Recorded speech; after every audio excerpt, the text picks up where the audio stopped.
যে সিসিটিভি ফুটেজটা আপনারা দেখছেন, ওখানে টাকার ব্যাগ নিতে কালো টি শার্ট পরা যে ছেলেটা ছিল সেটা ছিলাম আমি।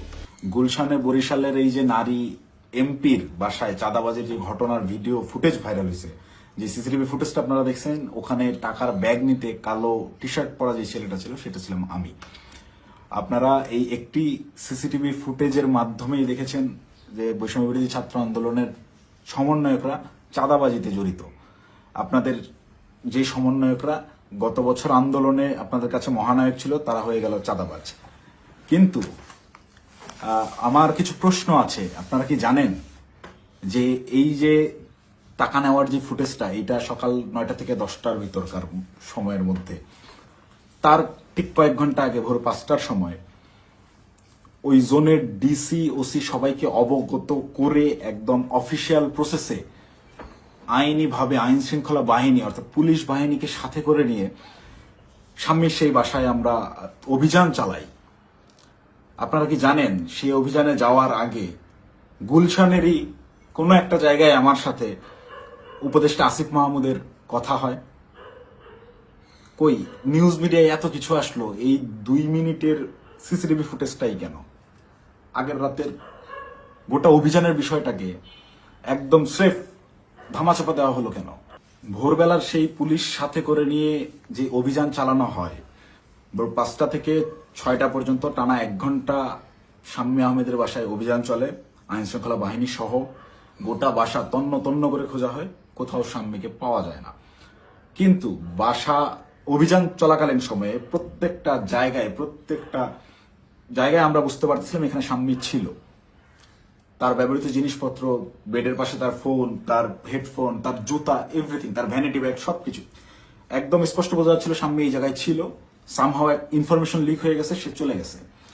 তো যেই 2.5 মিনিটের সিসিটিভি ফুটেজ ভাইরাল করে আমাদেরকে রাতারাতি হিরো থেকে একদম ভিলেন বানানো হলো, যারা এই কাজটা করলো তাদের কাছে আমার অনুরোধ থাকবে এবং চ্যালেঞ্জ করব আমি, যদি সৎ সাহস থাকে আগের রাতের সিসিটিভি ফুটেজটা আপনারা ফাঁস করেন, দেখি কে ফোন করছে, কার কলে, কিভাবে শাম্মীর বাসা থেকে বেরোইছে, এবং আইন শৃঙ্খলা বাহিনীর সাথে আমরা যে অভিযানে গেলাম সেখানে আমাদের ভিতর কি কি কথা হয়েছে। আমরা চাঁদাবাজ কিভাবে হলাম? চাঁদাবাজি তো করি নাই। আমাদেরকে পরের দিন সকালবেলা এটা যোগাযোগ রিয়াদের সাথে করছে, রিয়াদের সাথে যোগাযোগ করে রিয়াদকে ডেকে পাঠাইছে তারা। রিয়াদ আমাকে ফোন দেয়, ফোন দিয়ে ডেকে নেয় যে ভাই ওই বাসায় একটু আসতে হবে। তো সে আমাকে প্রাথমিকভাবে জানায় যে শাম্মী যায় নাই, এটা এখনো আমাদের কাছে তথ্য আছে, আমি বাসায় নজরদারি করতেছি, আপনি তাড়াতাড়ি আসেন। আমি ইমার্জেন্সি যাই। যাওয়ার পরে রিয়াদ আমাকে নিয়ে ভিতরে যায় এবং বলে যে ভাই উপর থেকে ডেকে পাঠাইছে বলার পর আমরা ওকে তাইলে চল। আবার যাওয়ার আগে একটু আটকাইলাম যে অন্যরা আসুক। পরে বেশ কয়েকজনকে ফোন দিল রিয়াদ, দিয়ে বলে যে ভাই সবাই ঘুমিয়ে গেছে, কেউ আসতেছে না। তো অগত্যা আমি ওর সাথেই গেল। সিঁড়িতে রিয়াদ আমাকে টাচ দেয় যে ভাই ওরা কিছু টাকা পয়সার কথা বলছে, পোলাপানরা চাপানি খেতে টাকা পয়সা দিবে।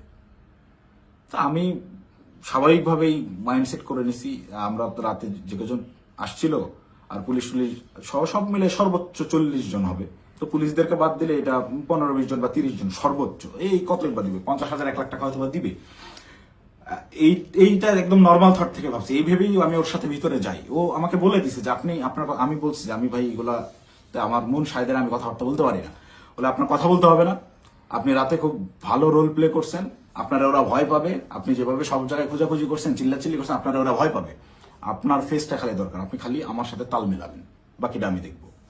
তো আমি যে গেছি তার সাথে, একটু আমার ভিতরেও ওই সময় হয়তো লোভ আসছে, আমি নিজেকে কন্ট্রোল করতে পারি নাই, বা ওই মুহূর্তে সঠিক ডিসিশনটা কি হবে আমি নিতে পারি নাই। খুব ইনস্ট্যান্ট, সিঁড়িতে উঠতেছি আর 2 ধাপ গেলেই আমি বাসার দরজায় চলে যাবো। এতটুকু সময়ের ভিতরে আমাকে সিদ্ধান্ত নিতে হয়েছে।